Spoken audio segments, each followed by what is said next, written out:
Hi Suyash, welcome to the show. It's Thank such you a so pleasure much. to have you here today. Pleasure is all mine. Thank you so much, Surbi. So good to see you. Your motto of Safari with Suyash, what we can see, we can love, and what we love, we will fight to protect. Yeah. That is so apt, not just in terms of conservation, but I think in every given situation, right? First of all, how and when were you introduced to wildlife, and what kindled that passion for nature? Yeah, I was very young when I was introduced to wildlife. I was about 3.5, 4 years old. I'm Okay. born and brought up in central India in Madhya Pradesh, and wildlife was always in and around where I lived. So living in place like Narsinghpur, which is where I'm born, I moved around all of Madhya Pradesh, all of Chhattisgarh. And at a very young age, I started watching National Geographic, Animal Planet, Discovery. My Nana ji introduced me to them. And I was standing in front of a tigress, one of my earliest childhood memories, and the tigress snarled at me like, Okay. and I started jumping, clapping in excitement like any kid would do. And my Nana ji came to me and said, "Beta, tum in tiger ko dekhkar acha lagta hai?" And I said, "Yes, Nana ji, bahut acha lagta hai." And then he said, "These are not the same tigers that you see in the wild. They're not the same tigers you see roaming the forests. They're stuck in a 4x4 cage for the rest of their life."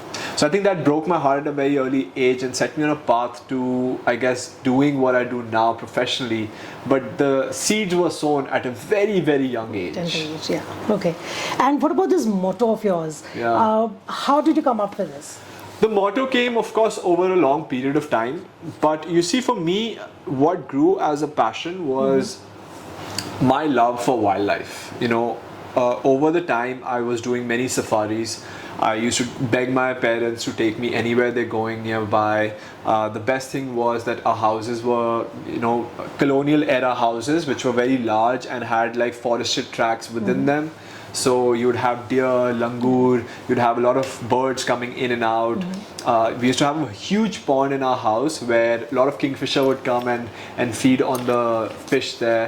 There would be herons, there would be egrets. So I grew up in that kind of environment. I started picking up my dad's reel camera and started taking photos of different animals, different birds. And most of the photos were blurred, overexposed, underexposed, but that didn't matter. I would come back home, and if there were guests coming, I would show them the photos and share the story. Okay. That, this is an Indian gaur, this is how much it weighs, this is the conservation status, and this is what I love about them. And the person would look at it and they'll say, all I see is kind of a rock because the picture is completely blurred. Yeah. And it didn't matter to me because what mattered to me was telling that story. True. Then seeing this passion grow at the age of 12 or 13, my dad bought me my own camera. It was a Canon 5D Mark II, I still remember. And over time, then I started seeing the power of photography, power of any content. Yeah. So that's where the idea also came that, if you can see something, you can fall in love with it. True. To have appreciation is one thing, but then have the urgency and need to do something about it. Yeah. And find ways to conserve that animal is quite something else. And that's where the idea came. What we can see, we can love, and what we can love, we will fight to protect. Absolutely. Wow. Okay. Okay. So at the tender age of 19, you won Nature's Best Photography Asia Award. And your winning photo was exhibited for a year at the Smithsonian Natural History Museum in Washington, D.C. And thereafter you started your internship, I think as a political advocate in Washington, D.C. So first I was at US House of Representatives, and then after working there, I was a full-time employee in Washington, D.C. in a political advocacy firm. All right. And you gave up all of that to come back to India to fulfill your dream to be a wildlife presenter. What motivated you to drop everything? Like it was, it was like a steady profession, a wonderful lifestyle. It was glamour and everything. So, what was it that was so compelling that got you back to your roots? Was it COVID, or was it something much more compelling? Well, I moved much before COVID. COVID was around March 2020. I moved to India in May 2019. Okay. So it was this internal fight I was having with myself that, look, I won that award, and I thought that that would open a lot of doors for me. But it didn't really open any doors for me, you know. It got me a lot of fame, appreciation, love, but it didn't open doors for me that, oh, my career went from here to there. I was still in college when I won that award.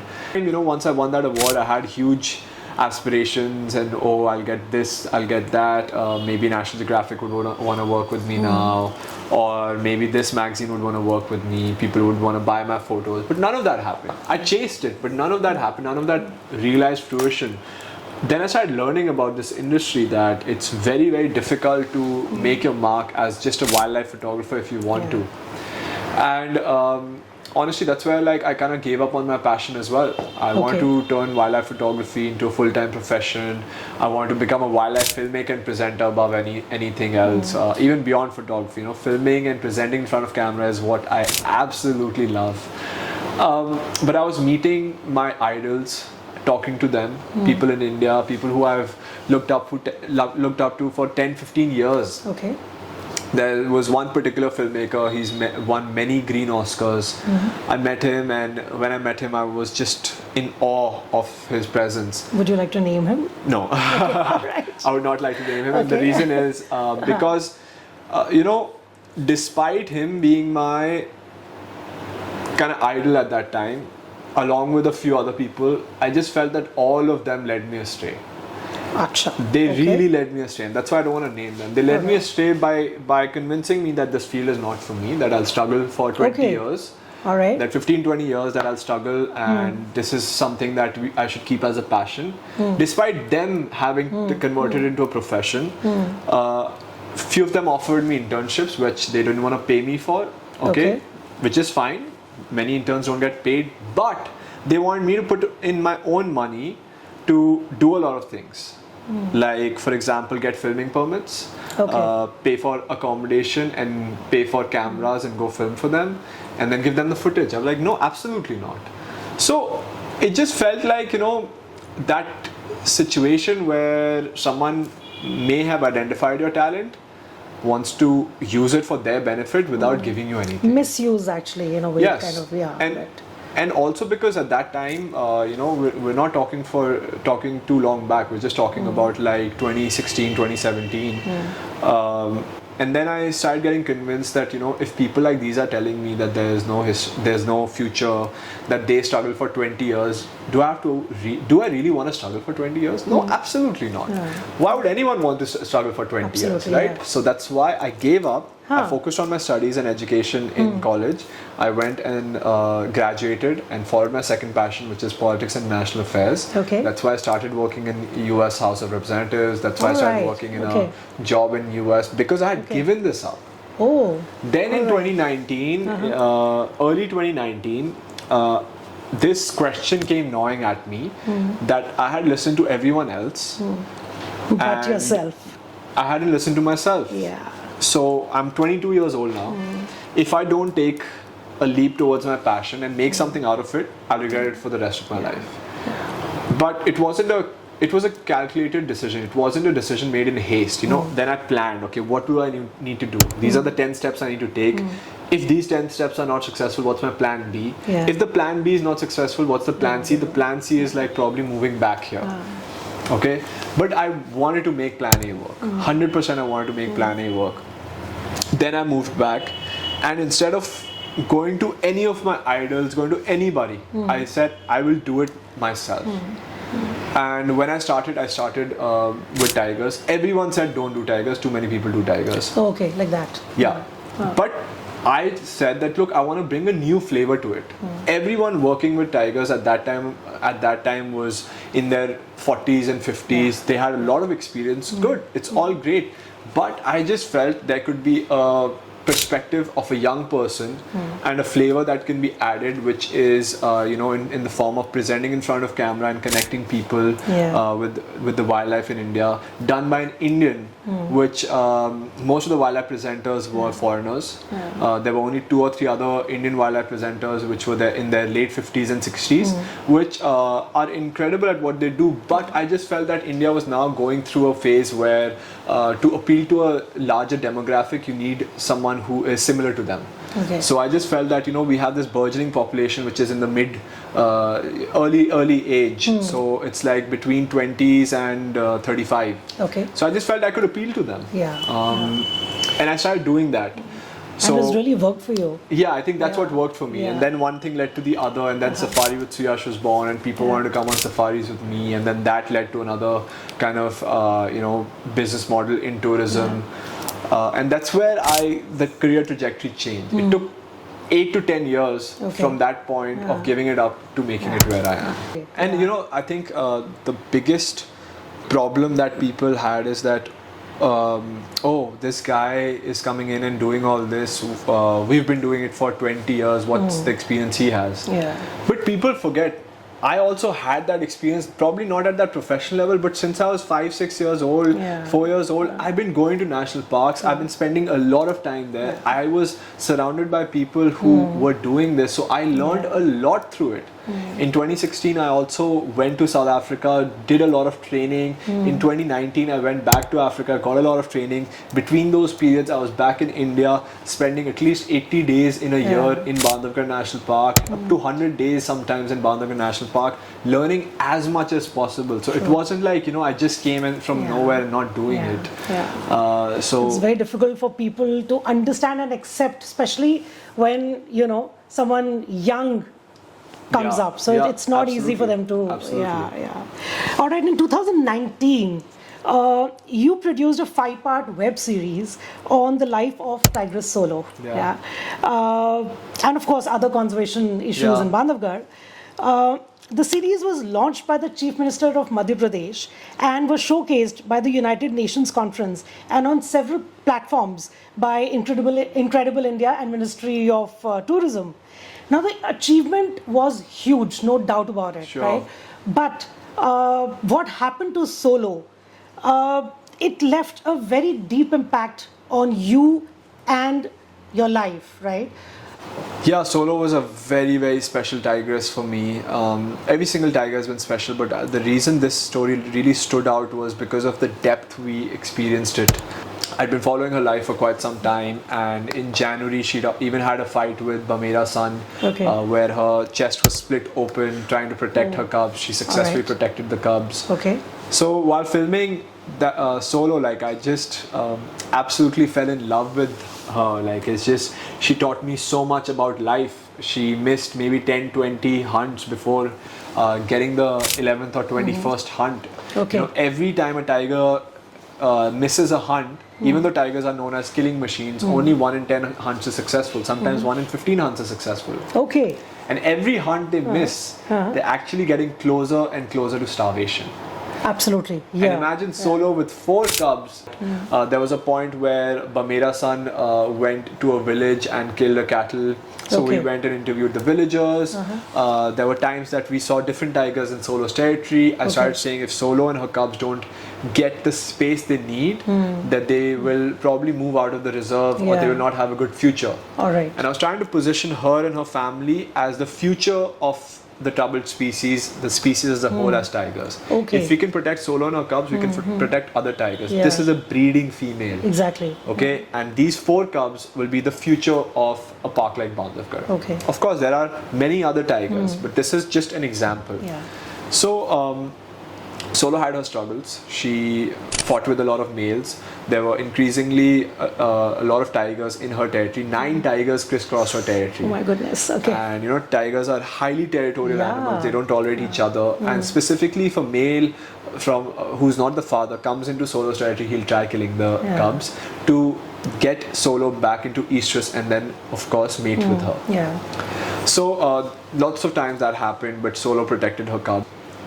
Mangu at that time, who was Spotty's mate, was kind of destabilizing everything.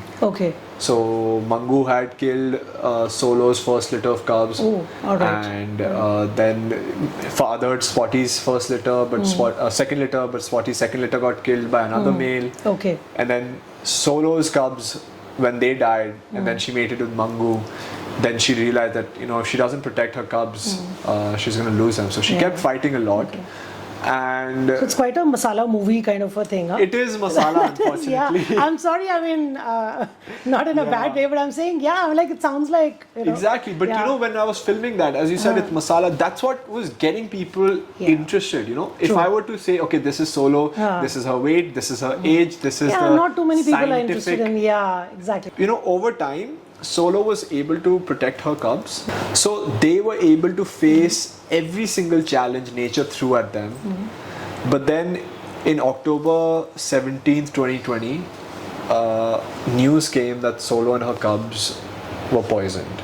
Oh, So they were found right on the fringes of the national park near a village where Solo had moved there because of an increasing amount of pressure in her territory from other tigers and not being able to find other areas. So you know, our national parks are overcrowded with tigers, the national parks that are doing well. But then we have the 30 national parks that are completely devoid of tigers. So there's a imbalance. You know, so Solo was not able to survive there, and she fed on cattle. The villagers got angry. oh, so poisoned the the revenge, cattle. they just, oh God. So that's revenge sad. killing. I mean, I was completely torn. Here was a female that I was trying to say, if we protect her, we can protect every other tiger. But then when she dies, I don't even want to return to Bandhavgarh. I want to give up what I do. I don't even want to start. I don't even want to film. I don't want to present in front of camera. I don't want to do anything. Then Spotty dies. Spotty's mother, Suki Patiha, dies. You know, all of these tigers were poisoned. Until date, tigers get poisoned.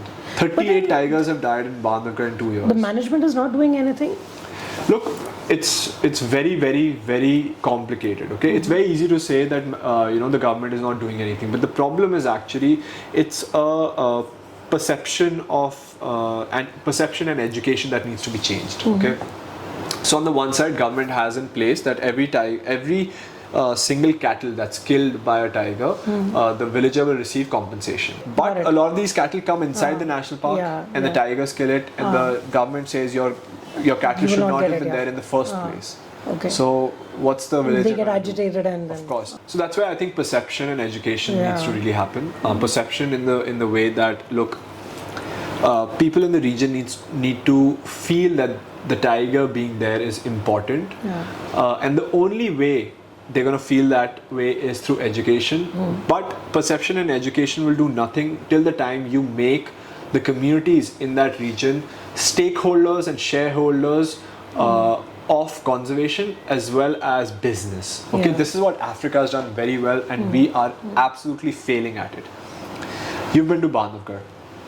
Tala is the main village in Bandhavgarh. Everyone living in Tala somehow or the other benefits from tourism. We stay at the lodges, they benefit. Everyone benefits. There are guides, drivers, there's shops there, there's dhabas there are restaurants there. Bandhavgarh has over 184 villages, and of them only 10 benefit. What about the 174?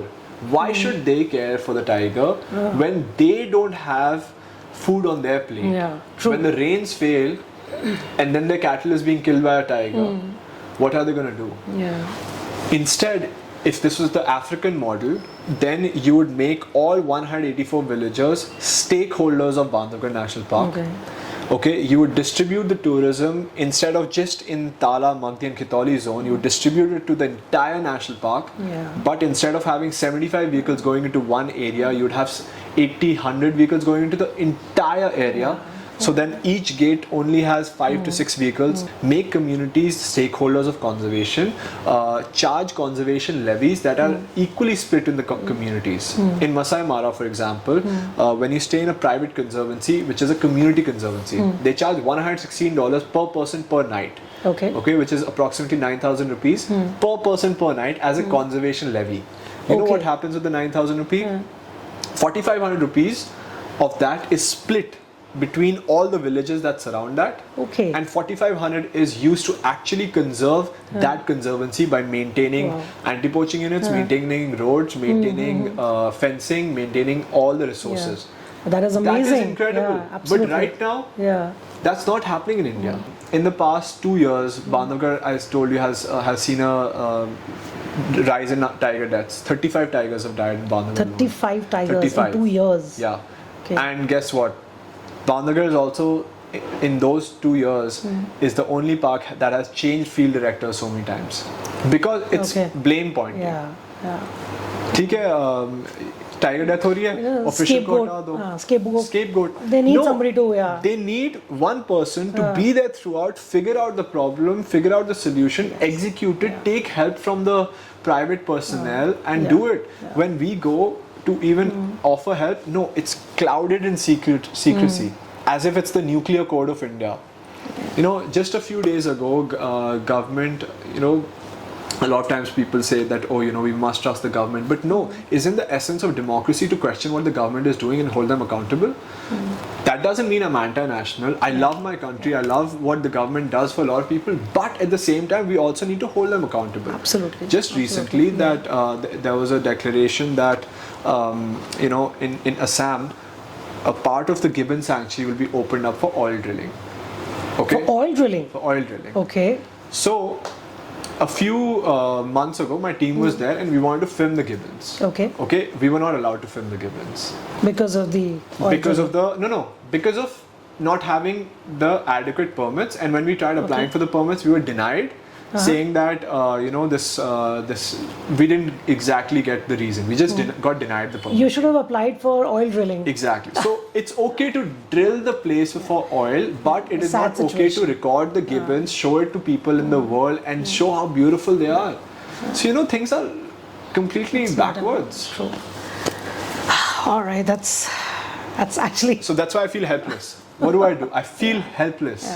Again, even the foot soldiers in a place like all our national parks, they work so hard at protecting our wildlife, at protecting our animals. Like, salute to them. But they are also caught in the system and they also feel helpless.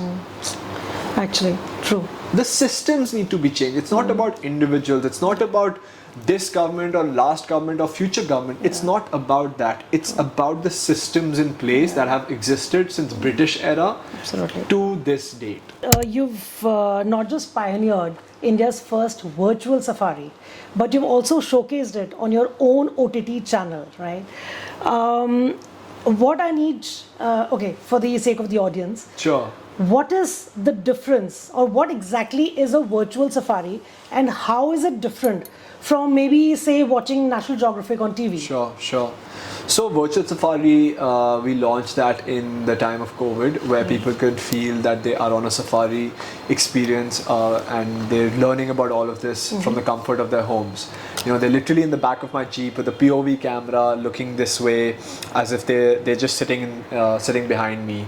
Okay. And how it's different is that it's unscripted. You know, it's one whole drive. All right. For 2.5 hours, you go out there, you drive. There's no cut.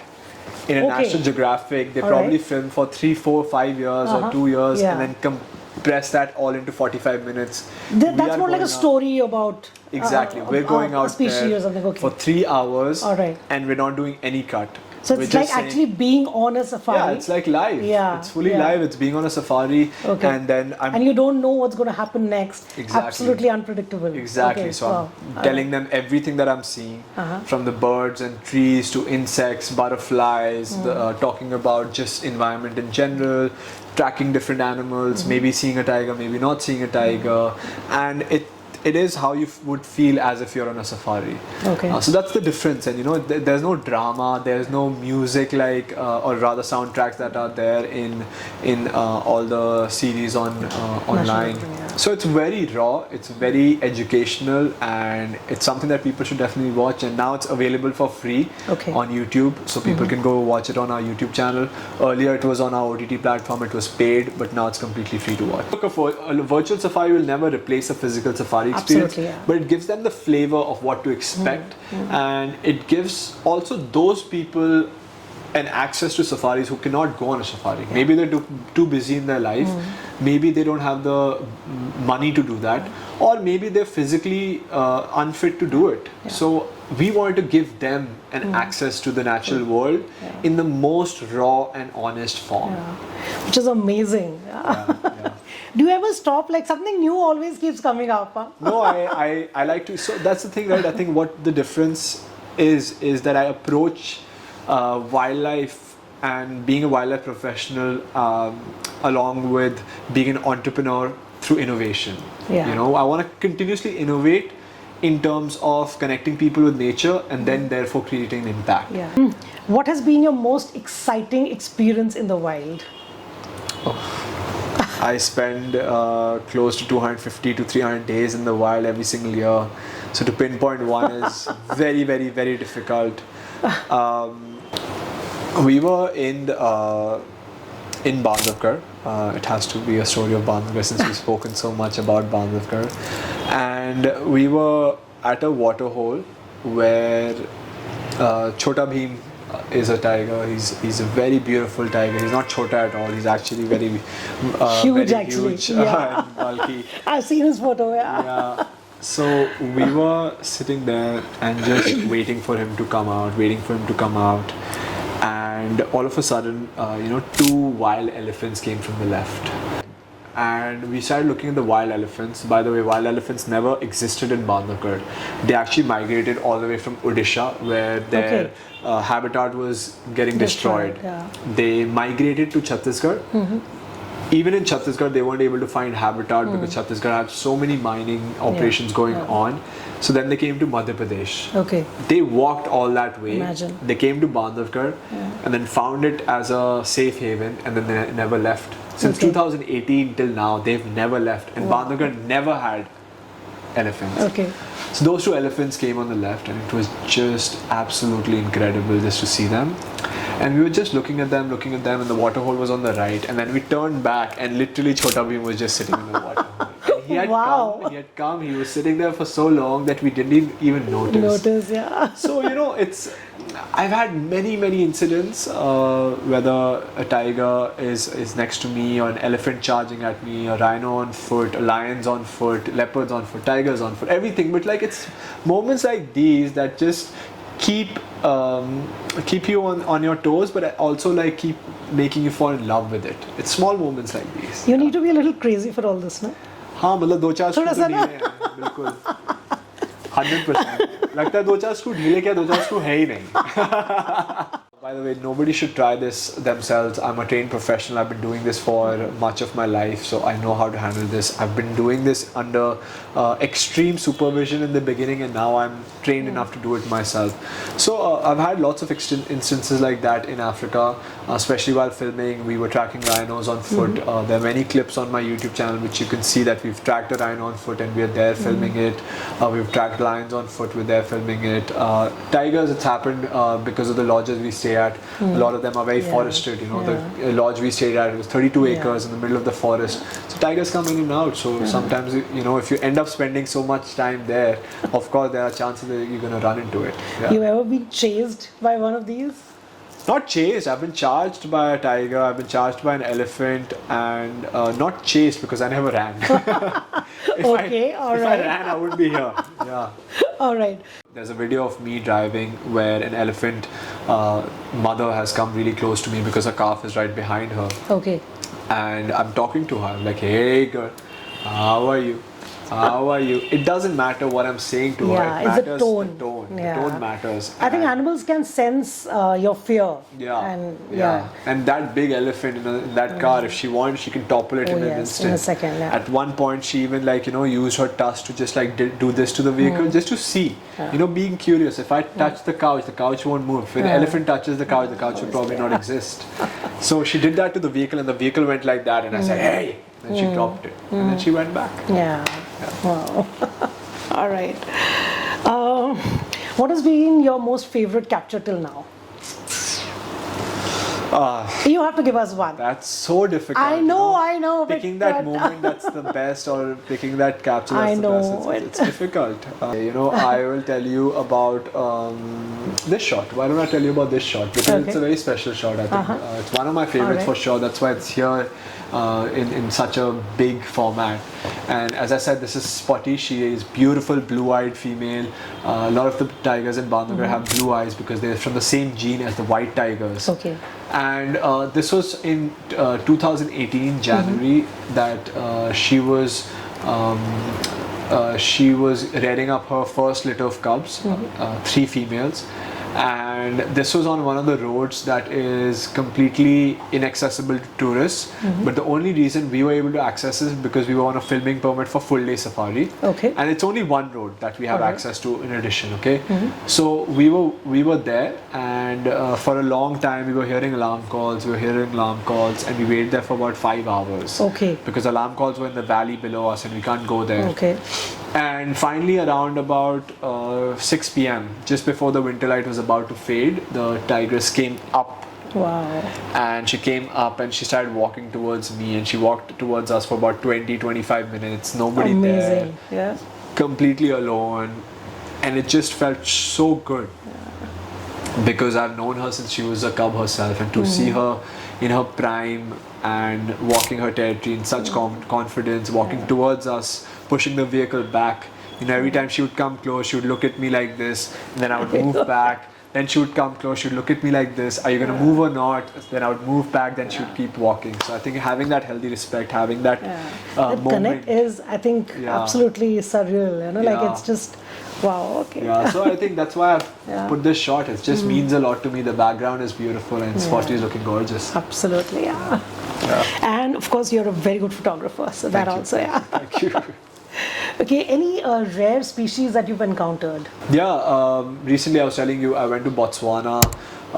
When I was there, we spent about 45 days across that area, and in the Okavango Delta there's a beautiful bird, very rare, called malachite kingfisher. It's this small, and it has beautiful colors. I recently saw that in January, and that was a life lister for me, because the guide told me that people from all over the world come to Botswana, people who are birders, just to see, especially a birder like yourself, just to see that. I'm the person who might not go to a place just to see one small bird. I know you would love that. I'm more of a mammals guy, but it was very special for me. All right. Yes, Wow. Yeah. I remember one small incident when I was in safari with Suyash. I asked you, have you ever seen porcupines? And you said, not exactly. I mean, like, not a very good sighting and all. And within 3-4 days of my going back, you sent me a photograph saying, hey, I saw a porcupine. And such a wonderful sighting it was. I was like, damn, So I think it's also to do a lot with luck. Absolutely. So, Absolutely. And my luck increases because I spend so much time there. Of course. Yeah, absolutely. Okay, so tell me, you are into wildlife photography, you've done virtual safaris, you do wildlife presentation. What do you enjoy more, being in front of the camera or being behind the camera? Being in front. Yeah. Being in front of the camera or being with guests. These are the two things I enjoy the most. Okay. I don't know why. I just feel very, very natural in front of the camera. I feel very easy in front of the camera. And same with the guest. I don't feel like I need to impress anyone. I just feel that I am that medium between everything that's wild and everything that's human. I'm that person in the middle that's converting these experiences, which are indescribable in many ways, and converting that into a language where people can connect and people can feel that they are also part of it. And they can imagine themselves in my shoes. So I love that. And you're doing a phenomenal job in that. Thank you. All right. I'm sure you've hosted a lot of politicians, talking of guests, politicians and celebrities and all. Who is your absolute favorite? Look, I've been very lucky to host close to 450 guests in the past 3.5 years alone.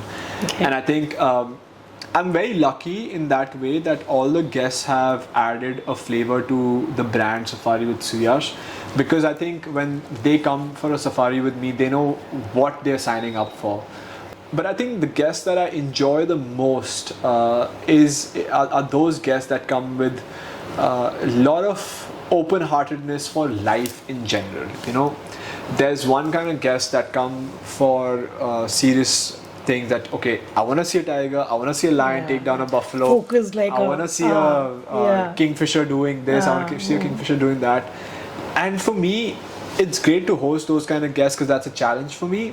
But I love seeing those people who are open to any kind of experiences. Who just enjoy being in the wild. Like recently I had these guests on safari, and we hadn't seen anything special, I would say, the whole day, but we were just sitting there and the wind was blowing and the leaves were falling. And the guests had tears in their eyes. And I'm like, that is so powerful. That's what I love hosting. But any particular celebrity that you would like to name? I mean, we've had Ravina Tandon on our safari, and recently we hosted a tennis player who's a top 100 tennis players in the world, and he was there in the safari with us because he was there with his wife for his honeymoon. So they came there and then they went off to Maldives. This was an American tennis player, and hosting him was phenomenal. Recently we had a family, very high profile family. We were in middle of Satpura National Park. We were on a sundowner experience where suddenly, beautiful sunset, suddenly clouds came from the left. The drive was 1.5 hours back. We jumped onto the jeep. It started raining cats and dogs. It was lightning. I have a video where the lightning fell next to us. Oh my God, can you hear that? Everyone was scared, but everyone had their smiles on the face. In my head, in the back of my head, I was like, you know what? If I get sued for this, my business is gone. But yes, people live off of your energy. My energy that time was just to have the best time. Make sure that they know they're safe. So yes, you have a huge fan following, and we all know that. And it's not just because you're young and handsome, but you put in so much of your heart and soul into each and every safari that you host. You know, it is so personalized, and everything is like, you know, as you said, very articulate and very well planned and everything, right? But I'm sure you must have still had some fan moments. Any special or very touching fan moments that you've had? I think, you know, one of them was recently in Masai Mara, actually, where I had gone after a very long time. And one family was in another car and they came by and they had a very young son, and he was screaming, "Suyash sir, Suyash sir, Suyash sir." And I looked back and I was like, "Sir, I love you." And it felt so good. Sweet. It felt so good. And then I told their driver, that, you know, why don't we park nearby and let's get out the vehicle and let me say hi to him. And I came out the vehicle and he just hugged me, and it felt so good. Young boy, and he just seen my stuff on YouTube and really loved what I did. And Indian family, or no, it was a foreign family. Oh, lovely. And that's why I'm also telling you why the impact was more, because to be in India, in an Indian national park, and having that fan moment is still special, but it's sometimes also, you know, you see, because a lot of people go there and they kind of know me, but to have gotten that from a foreigner in a foreign country, it felt like, you know, I'm doing something good in life. So it felt very good. It felt very nice. Wow. We're talking about fan moments. Do you find the love of your life, Tarini, on Safari with Suyash? Although I think she fell in love with wildlife on Safari with Suyash. So I had known Tarini before coming back from US as well. When I moved back to India, she wasn't even like, I wasn't even friends with her on Instagram or anything. We were just Facebook friends. I hadn't seen her stuff anywhere. And then I met her. There was a lot of good exchanges, and I think that really led to something more. And then we started dating. Then almost 2 years later, I took her on a safari with me in Bandhavgarh. Her first tiger was Bajrang. She saw it for 35 minutes, and it was a good tracking episode where we waited for 2 hours. And then from there on, it was just like every single time she just wanted to come back. She was crying before leaving Bandhavgarh and Kanha because she just loved it so much. And here was a girl from Delhi who had not gone into any safari, who had not lived this life. It completely changed her because she fell in love with it. I would like to think that I had 50% to do with it, but I genuinely think the place that is home to me, Bandhavgarh, and its tigers and its animals and its people, I think they brainwashed her to falling in love with it. So the tigers did the magic. I was just a part of I it. think it's also your aura, your personality. I would say 50-50.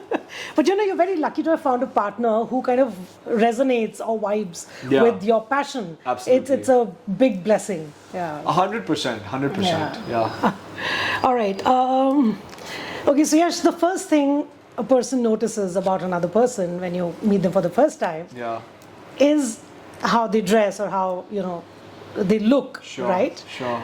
I've known you for a long time now. Yeah. And you are always very impeccably dressed, right? Are you very fond of shopping? Sorry? Are you very fond of shopping? Very fond of shopping. I'm not a big shopper. I do like the fine things in life for sure. Okay. But, my closet is actually a collection of either my own merch, my own gear. We have a conservation apparel line where we make a lot of merchandise which is sustainably and ethically made by men and women from central India, and we sell them and we donate 100% of the profits towards conservation efforts. So on the one side it's that, and on the other side it's either a lot of it has been gifted to me by friends and families who've started their own brands, or a few of them have been those little pieces that I've found along the way through my travel.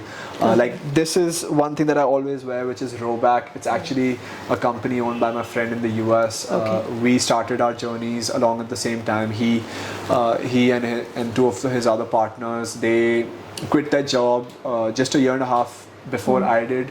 Started this t-shirt company with a incredible vision. They wanted to start a company where the t-shirts look very good, they're soft, they're non-crush, so the idea is that you can transition from any sporting activity into a formal dinner without changing your outfit. And that's true. Like I can wear this tucked into a dinner. Oh yes. And I can wear this to an interview and I can play football with it.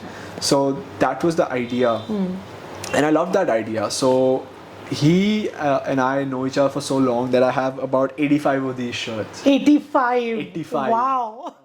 So Suyash is part of Safari with the Safari with Suyash experience, which is now Ameliya Safaris. You have this amazing collection of handmade products. Yeah. And 100% of the profits are given towards conservation, right? In Bandhavgarh alone, you have electrified 250 anti-poaching camps. 175. 175 anti-poaching camps, 250 guards we have supplied. Yes, you've given shoes, torches, raincoats, bags. You've built some 2 water holes. And you've helped with the forest fires. So it's amazing. And I think I would first take this opportunity to tell everybody who's watching this podcast that please go to his website and take a look at the products, because by purchasing the items, you're not just getting something which is amazing quality and beautiful to look at, but you're also contributing to conservation. So I mean, hats off to you. So Suyash, how is Safari with Suyash different from Ameliya Safaris? Why the change? Is it like a switch in the names only, or is it two different? Yeah, I think there's a lot to be discussed here, but the principle of this was that, Safari with Suyash was like the roots came out from a wildlife series, which became a brand. Idea from going from Safari with Suyash to Ameliya was to go from an individual to an organization, from a singular identity to a collective, from having very minimal impact to maximizing our impact, and from being very finite to being infinite. All right. So that's the idea. That's the idea where we want to grow Ameliya Safaris with the same ethics and principles of Safari with Suyash, which is the personal touch, which is sustainability, which is impact, which is regenerative travel, which is where we are caring about people, places, and planet, and at the same time delivering a very, very high quality product which cannot be, compared with any other, because it's just very different from everyone else.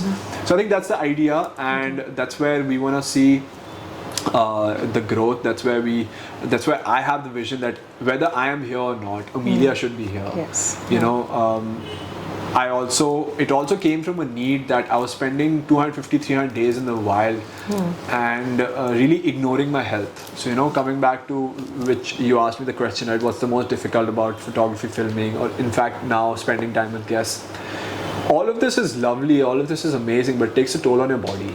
You know, being in the field and being in the vehicle, especially for 15 hours through bumping roads, you know, you're constantly in that movement and your core is engaged, your muscles are engaged. And 2 years back to back in the monsoon season, I suffered from like very, very, very bad muscle spasms. So much so that they rendered me motionless for 10 days, just bed rest. And I had immense pain. And that's also where the need for pushing something beyond came, you know, beyond just Suyash Keshari. So I've completely ignored my personal life. I'll be very honest, I'm guilty of it, I'm ashamed of it because I ignored it. But it's like you building something, then you know, everything takes a back seat. So some sacrifices have to be made. Yeah. But then I feel the worst for those who are in the tiger reserves that do not receive enough funding and do not receive enough tourism. Okay, a place like Bandhavgarh, Satpura, Pench, Panna, Tadoba, Ranthambore, all of these receive enough funding from the government. They receive enough funding from tourism, and they are able to put back to that. Okay, but let's think of a tiger reserve like Indravati. Okay, it's one of the biggest in India. But think of the forest staff there. Their motivation, the resources they receive are completely. You know, in contrast to any of the other ones. Absolutely. So even though the people in places like Bandhavgarh and Panna and everything are facing challenges, think of challenges like these. That is where I really think India has such a huge opportunity to create this economy of, you know, responsible, impactful wildlife tourism that we're just not creating. We are in the farce that we're trying to protect the 80% of the forest while opening only 20% for tourism. That is a farce. You're not going to be able to protect 80% of the forest in the long run. I mean, right now we have over 50 tiger reserves in India, but we know the statistics. Most of the tigers exist in those reserves that have tourism in them. Yes, that is true. Indravati, Simlipal, all of these Corbett and Ranthambore and Bandhavgarh are like... think of Great Indian Busters. Think of the frogs that don't get represented because the tiger takes the front seat. Absolutely. The reason I keep talking about tigers is because, you know, I truly believe if we conserve them and their habitat, we can conserve so many more species. They are the umbrella species. That's the essence of conservation. I cannot be everywhere. That's why we have experts who are field experts at that location specifically. Like snow leopards. I have never done snow leopards. So Jatro handles that for us. He's done that. And I'm in fact going to see them for the first time in December. But I think what's been amazing in the places that I've gone to, what's really stood out is Okavango Delta. I think of what the world used to be a couple thousand years ago, where there weren't as many humans as today. Much of the world was still wild. Okay, where you could probably fly from one location to the other and look down and you wouldn't see farmlands, you wouldn't see houses, you wouldn't see roads. Just trees. Treetops. And think of where you can see that in the world right now and completely wild. I think Okavango Delta is one of them. I haven't been to the Amazon rainforest. Maybe Amazon also is one of them. But I think Okavango Delta, definitely spread across 25,000 square kilometers. I mean, when I was flying over it, like I'm looking left, right, front for 45 minutes and I'm not even seeing one single site of habitation. The only thing actually I saw from those places were a few small camps and lodges catering to tourists. But because of those lodges, the entire economy runs. And that's why Okavango Delta is still flourishing. Suyash, purely for the understanding of the audience, okay, this is not my question, it is only for the audience. How do you differentiate between different tigers? It's actually got to do with their stripe patterns. Tigers have very unique stripe patterns, as unique as you and I's fingerprint. And you look at their face, you look at the left and the right side of the body, and then based on their stripes. It's like a barcode.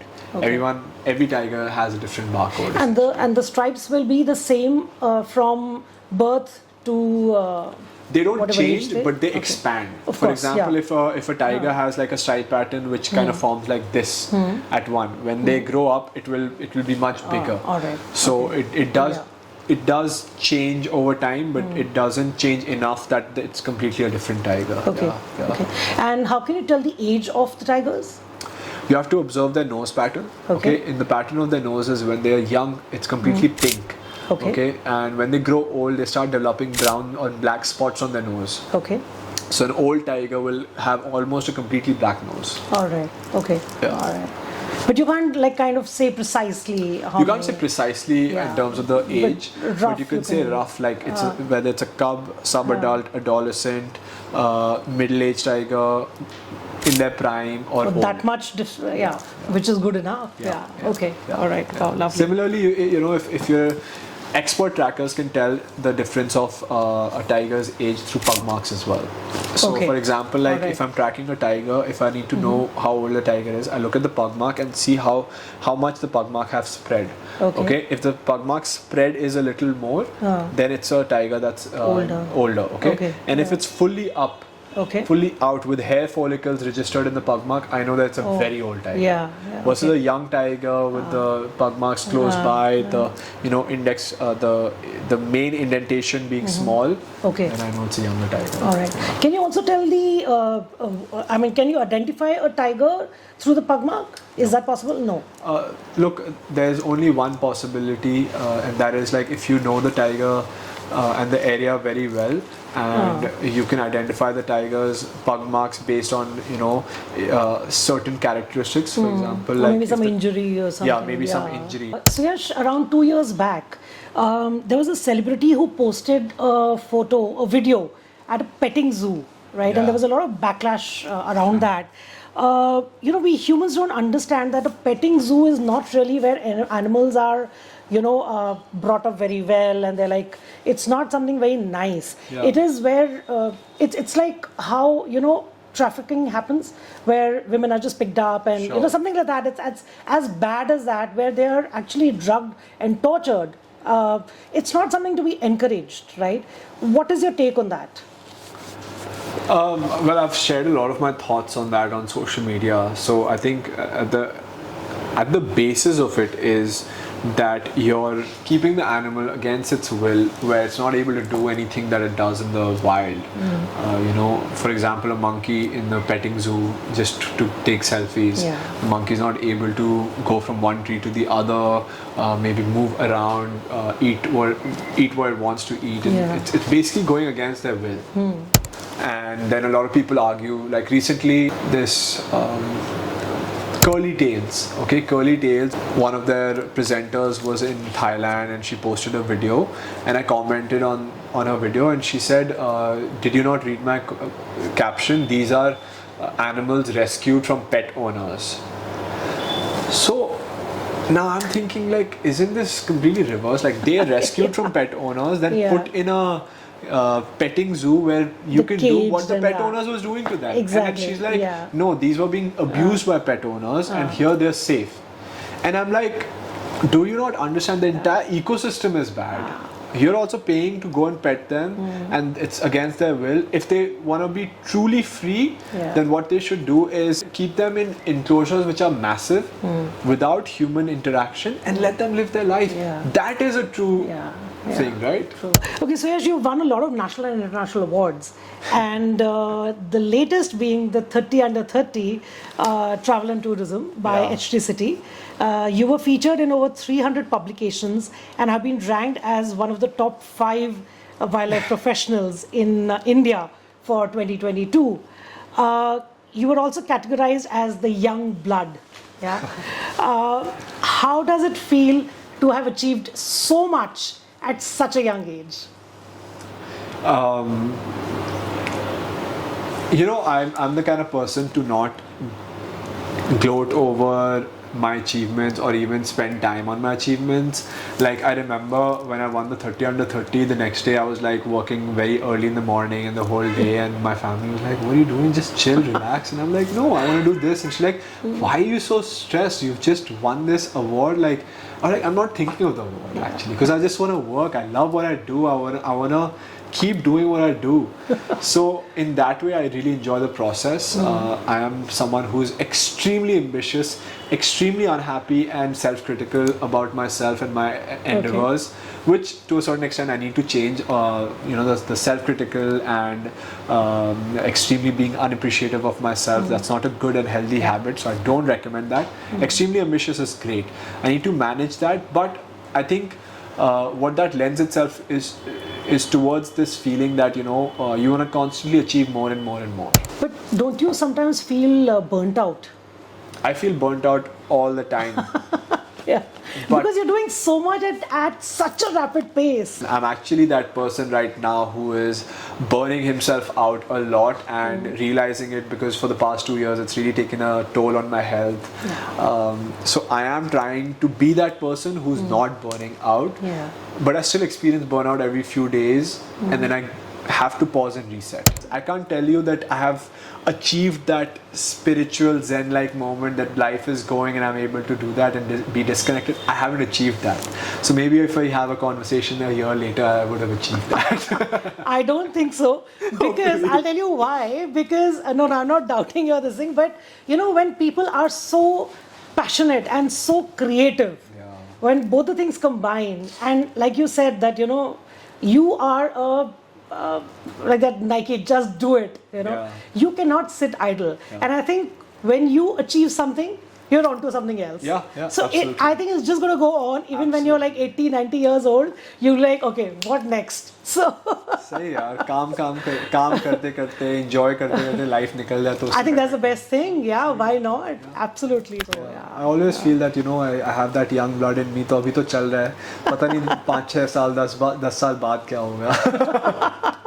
तब की तब सोचेंगे. Yeah, exactly. Just have to make sure I take care of myself right now. I know.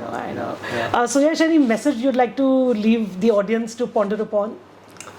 I think what I would say is that we're at a very crucial time in our in the history, in complete history, where saving wild spaces has not been ever more important than it is today. Okay, and we have this shifting baseline syndrome. What that means is that your generation received the earth as is from your father's generation, and you've accepted that newer form of earth, and then my generation has accepted at a lesser point and lesser stage than what earth was at your generation when you were born. And that shifting baseline syndrome is carrying on. So when we talk about us going forward, we think, okay, things are better than they were 5 years ago, but we actually need to remember what things were 50 to 100 years ago, because the way that climate change and global warming is moving, we've already crossed all thresholds, all limits. It was the hottest year in India's history. 50 degrees plus. So we crossed all that, and the only way we can really have an impact on it, we can't reverse it. I don't think we can ever reverse it. But the only way we can control it if every single one of us plays a role in it. And that is, it doesn't need to be so drastic, because a lot of people will never make a drastic change. If I tell you, for example, for a second to stop using the air conditioner, never drive a car, don't eat meat, anything like that, you will just say like, what, go to hell, I won't do anything. So it's, even if such a small thing as choosing a sustainable option one day of the week, or minimizing that plastic use, or reducing your shower time by 1 minute, even if you think of those small things, it will make a huge impact. True. Because collectively, if millions of people do it, it'll make an impact. We're expecting 10 people to turn vegan tomorrow and change the universe, change the planet. It's not going to happen. All right. Thank you so much, Suyash. This has been an absolutely wonderful podcast. Your positivity and energy is so infectious, and I'm sure the audience has so much to learn. And so much to be inspired from. So that's great. Thank you so much. And I want to present a small memento. Oh, how to sweet! you. That's so sweet. But before you do, like, I think I must say that I love when people are following their passion, and I think this podcasting is something that you are passionate about, and I really, really commend you for doing it. So I wish you all the best for all the future guests you host. May you grow a lot, and may you always remember the safari experience we have in Bandhavgarh. Absolutely. Because it's something that's very close to my heart. Whenever I have someone with me on safari, it's something that is so special for me. Yeah. So thank you for giving me the opportunity to be here and also to take you on a safari. I look forward to it another time Thank as well. you so much, Suyash, and always. I mean, like as I said, safari was with Suyash was like a eye opener for me in a lot of ways, Yeah. So yes, thank you for your time, Pleasure, Suyash. Thank you. Pleasure. Oh, 7D! Oh my God, I remember that moment. Yeah. So Suyash, this is from my first safari with you, Yes. safari with Suyash. So I hope you Thank can. you so much.